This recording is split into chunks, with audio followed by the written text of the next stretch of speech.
This was a miracle that had to do with his need to be lifted out of his depression.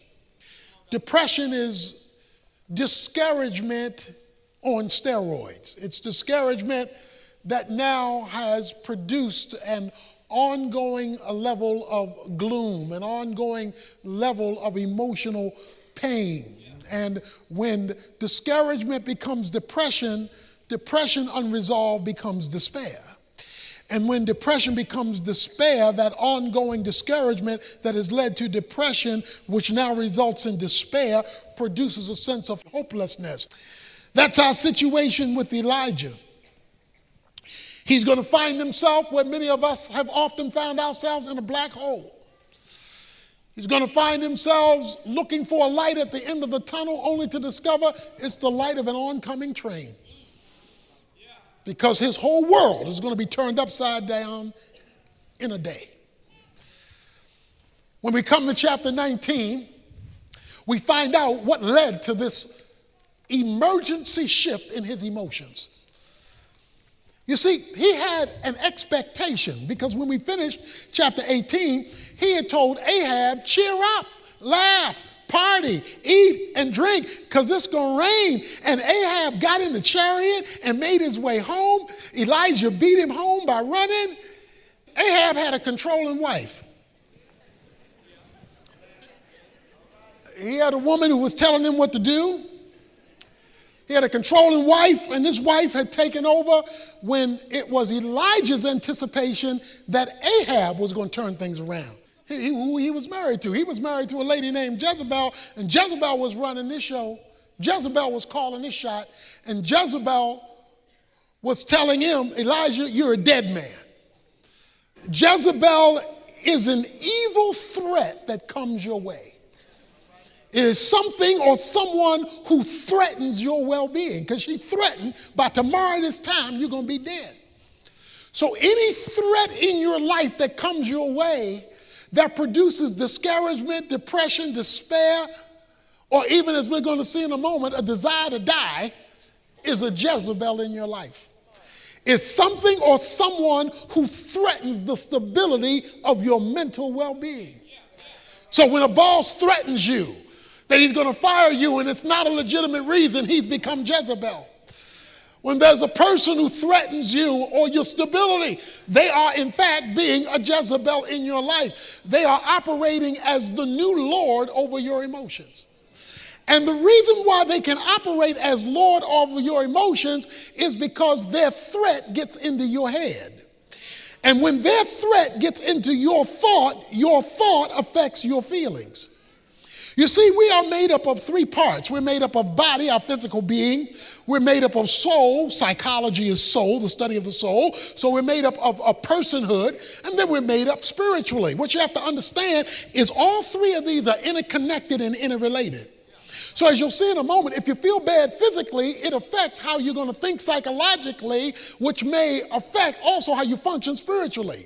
Or if you're down spiritually, that may affect your ability to function physically or your ability to be able to reason psychologically. Or if you're off psychologically, it can make you want to go to bed physically and make you not want to deal with something spiritually. Because all three are interconnected and all three affect the other two.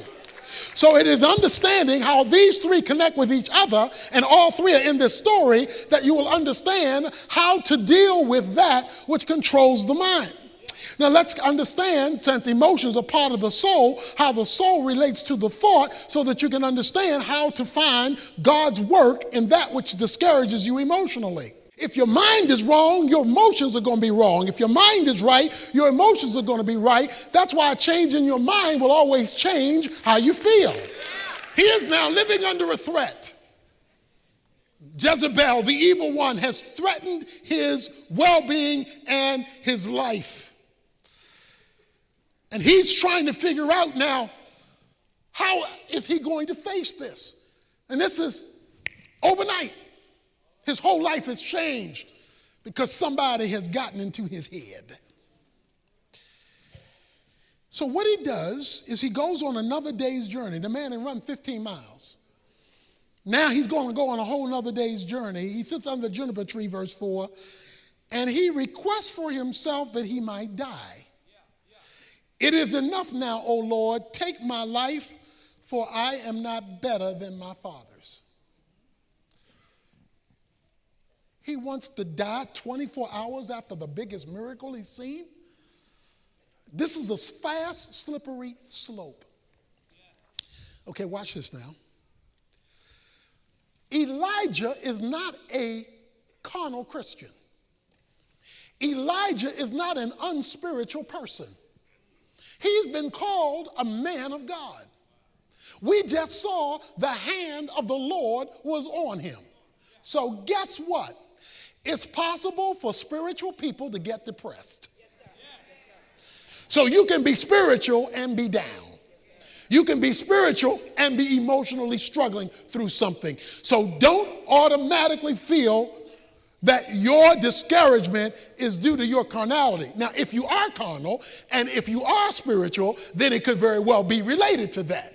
But it's not automatically related to that, specifically in the life of someone who is pursuing God. So, he's ready to give up. He's ready to throw in the towel. And when he's ready to throw in the towel, he lays down because he's so tired under a juniper tree, which is only a tree big enough for one person to lay under it. And there was an angel touching him and said, arise, eat, verse 5. He looked up, and behold, there at his head a bread cake baked on hot stones, a jar of water, so that he ate and drank and lay down again. When did the angel show up? The angel only showed up after Elijah had had an honest conversation with God. You see, he told God, I want to die. He told God, I'm not good as my fathers. He told God, I have nothing left. He told God, I'm done. And God sent an angel. But he still wants the real thing because he knows what you're going through. The scripture says he knows we're of flesh. So Elijah comes and he bears his soul to God. Because look, when you're ready to die, there ain't no time to be cute. When you so low you want to throw in the towel, that's not the time to play church. That's not the time to just go through religious activity. He gets raw with God. Second thing I want you to notice is how God addressed him. The first need he addressed was his physical need. Because one of the causes of discouragement, depression, and despair is physical. If you're hungry, James says you don't need just a prayer meeting. You need somebody to make you a ham sandwich when you're hungry, because there is a physical reality going on. So it is quite legitimate to examine whether there are physical causes to your emotional struggles and to have those physical causes addressed. Now, God addressed it supernaturally because he sent an angel. But let me tell you about angels. Hebrews chapter 1 verse 14 says that every believer has been assigned an angel. Every Christian has an angel. So God has an angel and he knows your name. Now, the problem with angels is they're invisible because they're spirit beings, and they're supernatural in nature because they're heavenly beings. And so the job of an angel is your personal post office carrier whose job it is to deliver whatever God wants delivered to you. That's what your angel's job is, and every believer has one. But notice the angel doesn't come until the communication takes place between Elijah and his God. So God needs honest communication because he says Elijah is of like nature. So he deals with the reality of exhaustion physically, emotionally, spiritually. And so does everybody else. But that's also the opportunity that the devil looks for to take advantage of. Even in the case of Jesus, and Jesus didn't have a spiritual problem. But after he had fasted 40 days and 40 nights in the wilderness, it says the devil came to tempt him. Why? He was tired and he was hungry and he was weak. So being tired, hungry, and weak gave the devil the opportunity he had to try to get to the most spiritual person who's ever lived. So you know, if the devil is going to attack Jesus, who couldn't sin and didn't sin, and he already knows our propensity to sin, that you are perfect bait for him to enter your thought in order to get to the caboose of your emotions in order to send you a downer in your life. But you got an angel with your name on it, whose job it is to deliver the supernatural to you. So, the angel of the Lord comes in verse 7 a second time. He's touched with by an angel. Arise, eat, because your journey is too great for you. Now watch this. So he lets him rest before he lets him continue. So he arose and ate and drank and went in the strength of the food 40 days and 40 nights to Horeb, the mountain of God. When you are depressed, many times the last place you want to go is to the mountain of God. The mountain of God means to go in God's presence. That's the last place you want to go. But that's the first place God wants you to run to. He wants you to run to his presence and bring your depression with you. Bring your discouragement with you. He'll give you enough to get to the mountain, to get to his presence. So he calls him into his presence. Now it gets really interesting. Now there are a number of issues going on here. He asked him, then it came to a cave, lodged there, verse 9, and behold, the word of the Lord came to him and said, what are you doing here, Elijah? Now, God doesn't have to ask, why are you here? Because he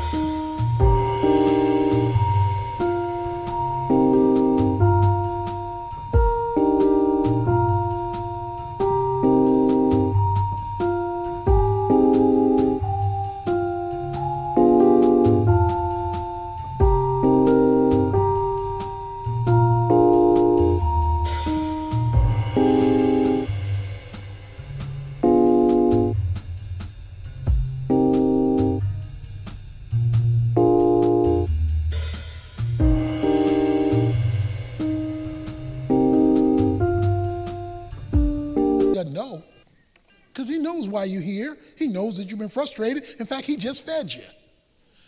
But he asked him, why are you here? The reason God asked him, why are you here, is not for God to get information. The reason he asked, why are you here, is for him to fully express what he's dealing with. So what are you dealing with, Elijah? And here's what Elijah says. Elijah says, I have been very zealous for the Lord, for the God of hosts, for the sons of Israel have forsaken your covenant, torn down your altars, killed your prophets with the sword, and I alone am left, and they seek my life to take it away. Okay, so let's discuss why he's here. Why are you in this situation? Why are you so depressed? Okay, you ask me, God, I'm going to tell you. I committed myself to you. I dedicated myself to you. All them other people are unspiritual. They didn't keep your covenants. They were worshiping those idols. And I'm all here by myself. He has adopted a victim's mentality. A victim's mentality is a mindset that you adopt because of negative circumstances that says, I'm where I am because everybody else is where they are. I'm here by myself because none of them are agreeing with you, and that's put me out here by myself, and you got me out here by myself. That's a victim's mentality. Now, you can be a victim, but you are to never adopt a victim's mentality where everybody else is responsible for where you are. A victim's mentality is because of them, I'm here. And as long as you have that kind of mentality, you'll always be there. You may be a victim, but you are to never adopt the victim's mentality, because then that allows you to put off being responsible to make the change you should make because they're not making the change they should make. He was just victorious with these people. He was just victorious with them making a renewed commitment. But because he was psychologically damaged, he developed a victim's mentality. Now, please don't misunderstand me. You may be a victim. It may be unfair. It may not be right. It may be evil. So you may be a victim, but that's different than adopting the mindset of a victim. And too many of us socially and economically, and in this case spiritually, have become victims of the devil. If it wasn't for the devil, I wouldn't be here. Well, guess what? He ain't changing. Okay? If it wasn't for them sinners, I wouldn't be stuck here. They're not changing.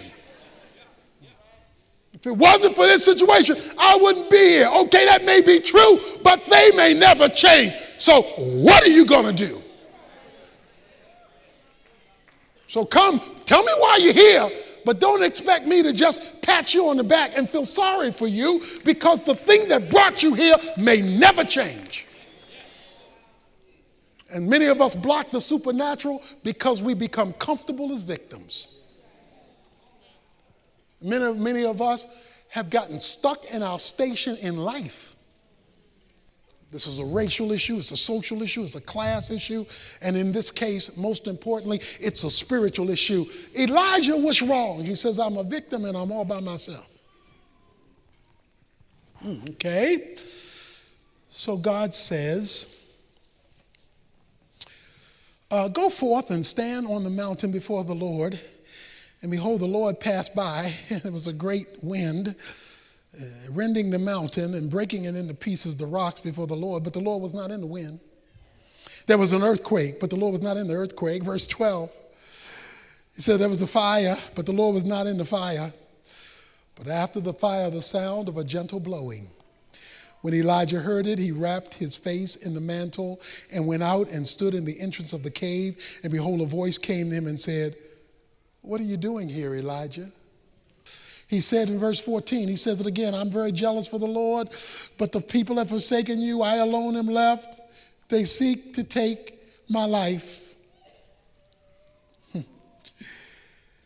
So guess what God does? You find at the end of verse 3, it says he left his servant behind. So Elijah is by himself. Because depression gets worse if there's nobody in your life to change your thinking. See, if you're feeling sorry for yourself and you're talking to yourself, that's a bad conversation for yourself. You're already feeling sorry, and there's nobody to talk to but you, about you, regarding you, to tell you what you ought to do, and you aren't in a place to even hear you correctly, and what you are telling you is only related to how you feel, then your discussion with yourself is helping yourself to become worse off about you. So God then enters the picture and tells him, Elijah, tell me how you feel. Stop talking to yourself, because when you talk to yourself, you were getting depressed, you were suicidal. Start talking to me, okay? Now I'm going to show you the wind and the rain and all that stuff. Now talk to me again. No, Elijah, don't talk to yourself, because you and you aren't getting together with you real good. God has to clarify. Verse 18, yet I will leave 7,000 in Israel, all the knees that have not bowed to Baal, and every mouth that has not kissed him. Now, what's his complaint? I'm the only one. God says, there's 7,000 folk like you out there. It's just you are so psychologically bent right now, all you see is you. I got 7,000 people you don't even know about who have the same faith, same commitment, same loyalty that you have. So you are wanting to die off of misinformation. You don't have the right information. And so what did God's presence in his counseling session do? Give him new data. And then God closes by doing one other thing for him. And it's a very important thing. In verses 19 through 21, he runs into a man named Elisha. The end of verse 19 says, and Elisha passed over to him and threw his mantle on him. He left the oxen and ran after Elijah. Elisha does. And please let me kiss my father and my mother, then I will follow you. And he said to him, go back again, for what have I done to you? So he returned from following him, took the pair of oxen, sacrificed them, boiled their flesh with the implements of oxen, and gave it to the people, and they ate. Then he arose and followed Elijah and ministered to him. Because sometime when you're discouraged, you need somebody with flesh and blood. Sometimes talking to God, he's a spirit out there, he's real, but he's a spirit out there. So guess what God did? God gave him a friend. God said, look, I'm going to bring somebody in your life who is going to minister to you. Because right now, your ministry has been depleted. And your get up and go is not there. So guess what? Now that I have been counseling with you and you brought me into the equation of your victim's mentality, I got somebody I have already set up to bring into your life to minister, to encourage, to lift you up, and to bring...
of your depression. God has an angel for you. He's got a person for you. He has himself for you. He gave Elijah all three of those to give him a supernatural experience to lift him out of his depression. And one of the reasons that the church exists is to have people available in your life when you are down who can embrace you, minister to you, lift you up, and he can use you to do the same thing for somebody else. Because when we are depressed, we need another perspective. That doesn't deny the reality of how we feel. But what it does is it doesn't let you live there.